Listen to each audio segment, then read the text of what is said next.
Hey Changemaker!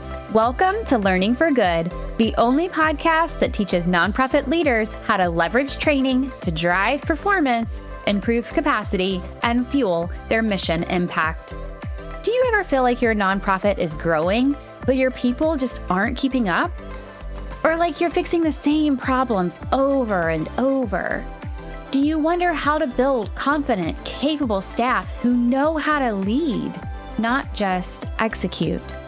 If we haven't met yet, I'm Heather, and I know how hard it can feel to get people to do what's expected of them. Trust me, I have 3 kids. I've tried telling people what to do and how. I've tried the traditional training approaches, and I realized that just doesn't work. And that's when I started researching what does work. Now, I help mission-driven leaders use learning to drive performance, build capacity, and make change that lasts.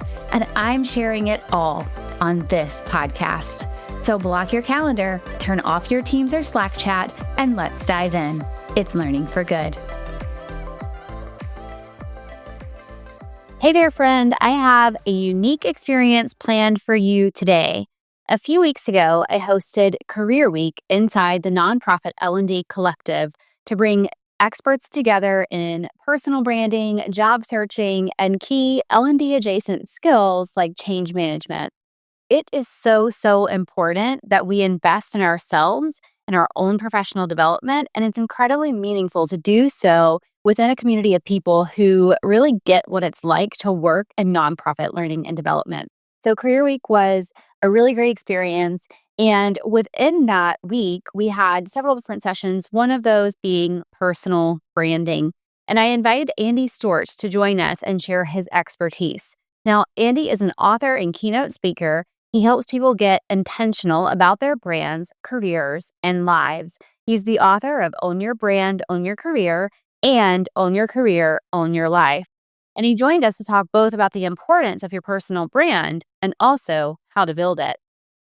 Andy is the perfect person to talk about this because in addition to being an author and a speaker, he works with organizations to teach and inspire professionals to own their brands and careers to achieve more success in the future. He's also the host of 2 podcasts, including the Talent Development Hot Seat podcast and the Own Your Career show, which is now the Andy Storch show.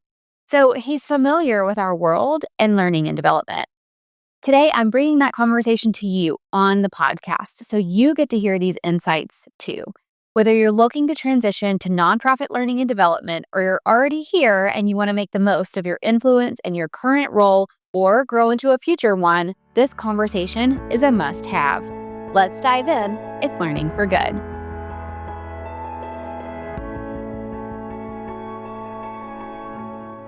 All right, Andy, paint the picture. Give me an example of a personal brand. 2009, I was living in LA working at a large insurance company, Farmers Insurance, in product management. I grew up a big college football fan. I went to the University of Florida for any other football fans around. And the previous year, my team, the University of Florida, had won the national championship. And I was still riding high off of that. And in 2009, the national championship was going to be in the Rose Bowl.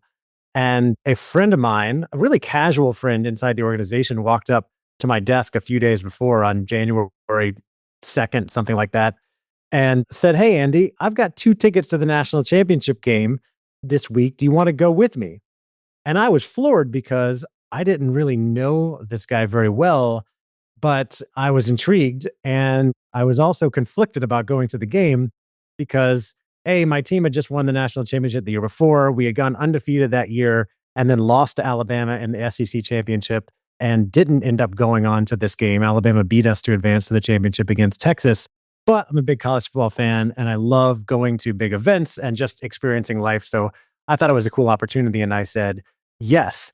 So I went to the game with John, who invited me. And as we were going in, I asked him, "John, we don't know each other that well. Why did you end up inviting me to this game with you? You could have invited anyone." And the reason he had tickets, by the way, was our company was a sponsor of the Rose Bowl. And I was in no way, shape, or form in a position to be getting access to those tickets. But apparently he was, because he was a field rep in Alabama, I think. And he said, well, Andy, we've got to know each other a little bit. And I know that you're a college football fan. This is my best Alabama accent. I know you're a college football fan and an SEC guy. And I feel like you'd be fun to hang around with. And that was it. Now, I want to break in for just a moment here. Your brand attracts opportunities. As a learning and development pro, this is important because we want to attract others to us. We want our stakeholders to approach us saying, we have a problem, can you help? But doing that requires that they see us the way we see ourselves, as change agents, not training factories. And in addition to attracting these opportunities, which is what Andy was just talking about, we also want our brand to create influence, right? That's part of this picture too. So let's hear how your brand creates influence. We started to recognize that people can have personal brands, right? And that we may want to interact with certain people because of the brand that they've built. By the way, as I was putting the book together, I did research. I was trying to figure out who were the most well-known, strongest branded personalities, influencers in the world. And I landed on these 4 people. We got The Rock, we got Beyonce, we got Cristiano Ronaldo, and of course, we got Taylor Swift. These are some of the most well-known people with the biggest personal brands in the world. And they built such strong brands that, people will buy products based on their promotions. The Rock actually released a skincare brand. And my friend Liam, who's a good friend of mine and a big LinkedIn influencer, posted this around the time I was giving my first presentation about this, was at Target today. And I picked up some Dove face wash, but then I saw an end cap featuring The Rock's Papatui line. And I decided to go buy that instead. Why? Because it's The Rock. I'm not connected with the Dove brand, but I am connected with The Rock. By the way, I always love when I come back to this story because The Rock has such a strong brand that he's able to sell hair care products too, even though you can see in the picture he doesn't actually have any hair, which is which is pretty amazing. Okay, if The Rock can sell hair care products without hair, imagine what a strong personal brand can do for you in learning and development. So much of what we do is influencing others. We influence our stakeholders. We influence our audiences. We need such a strong personal brand that influence comes naturally, which leads me to Andy's next point.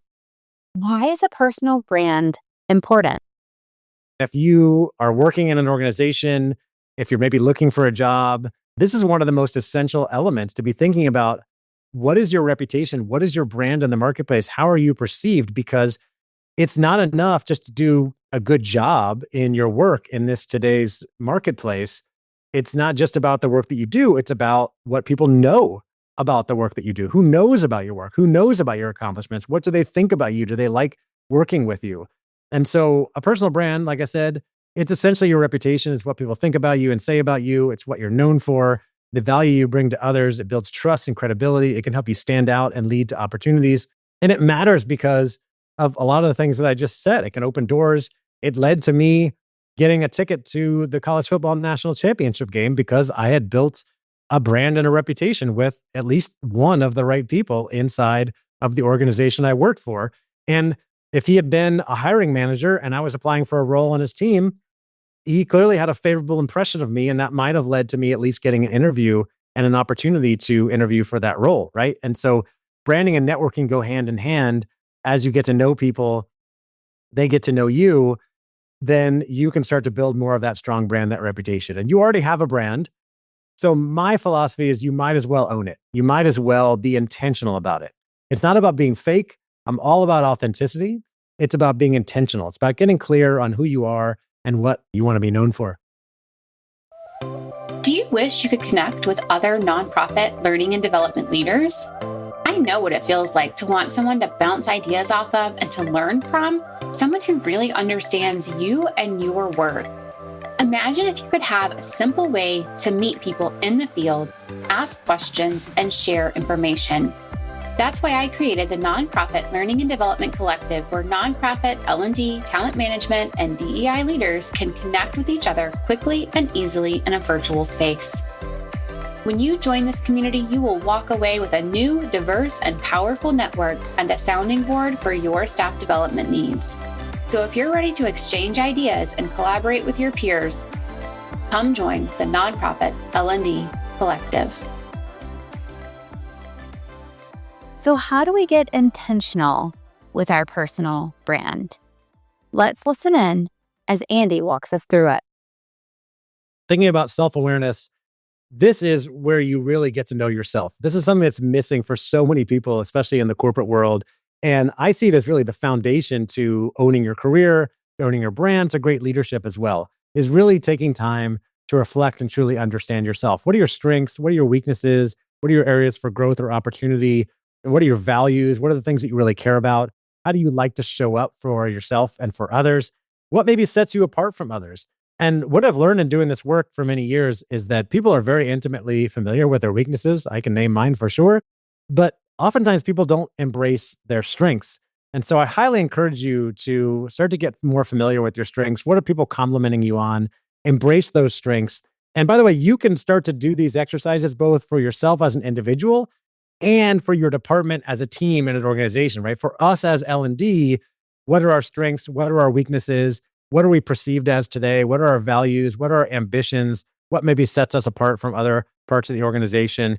And then be willing to take time on a regular basis to reflect, to read, to think, to learn, because this is how we're going to get to know ourselves better as individuals and as departments, as teams, and use that as a foundation to grow from there. And then from there, we want to think about how we are interacting with people inside the organization that we work for, as well as in the marketplace broadly. So how you interact with others, are you networking? Are you building relationships? Are you collaborating?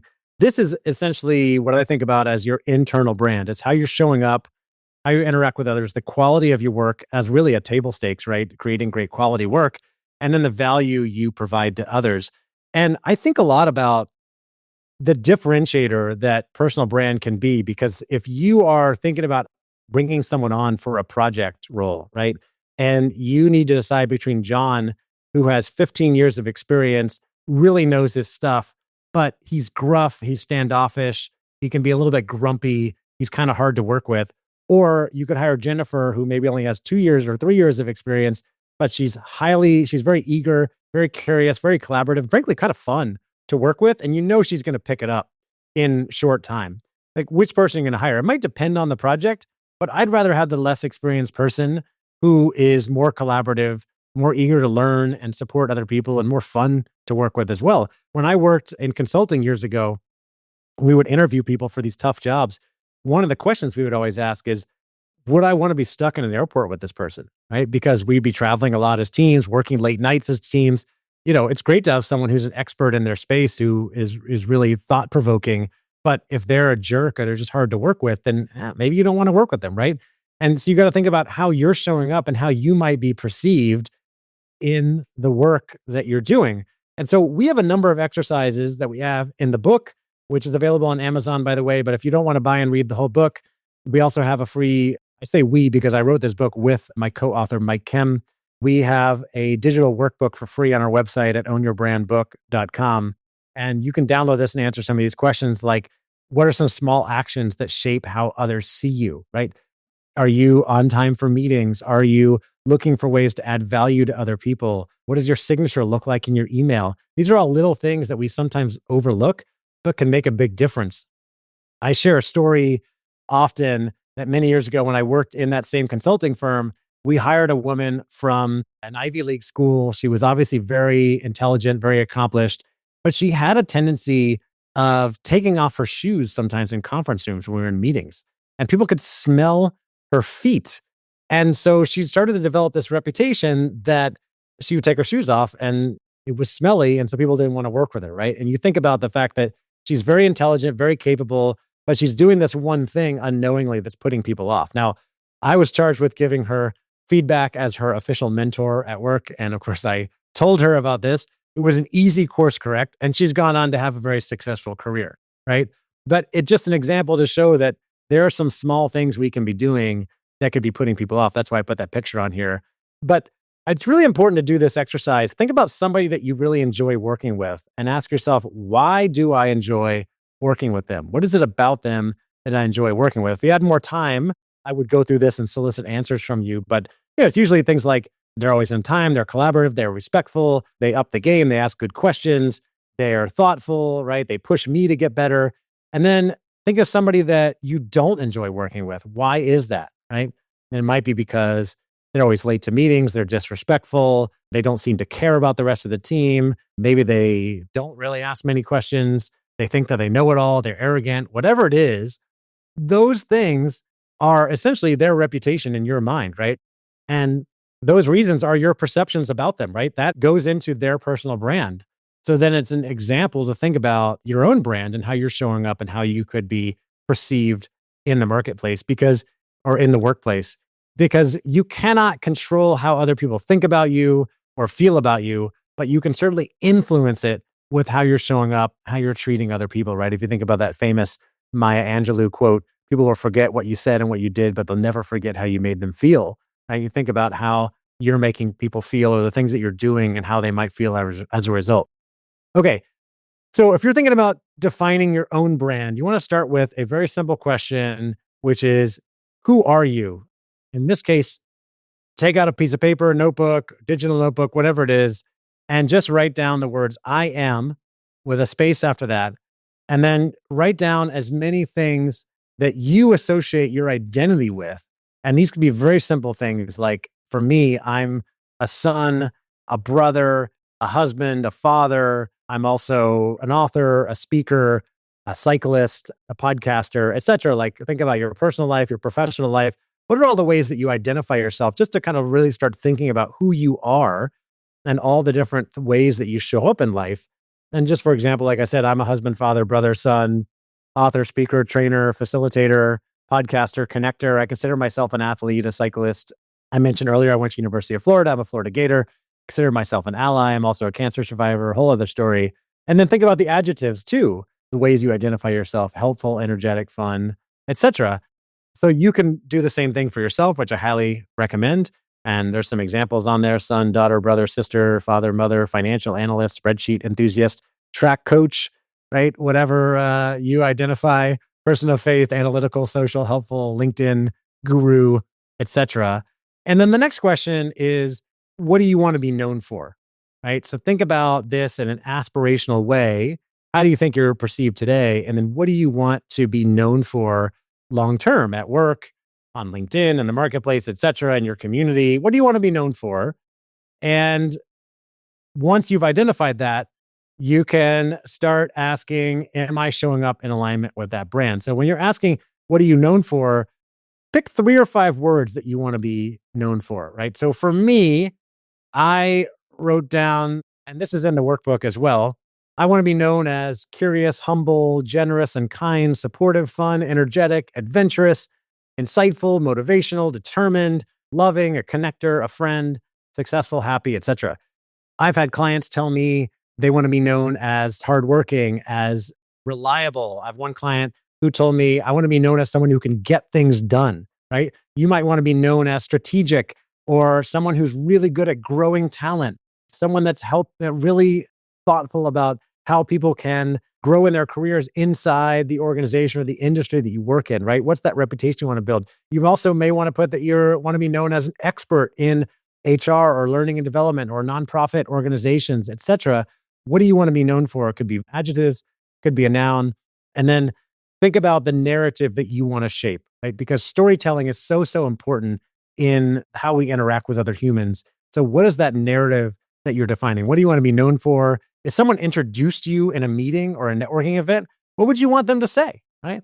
This is Heather. I don't know much about her. Or this is Heather. She's a leading voice in the world of learning and development for nonprofit communities. She's a thought leader on LinkedIn. She's a track coach. She's a mom. She does a lot of great things out there for lots of people.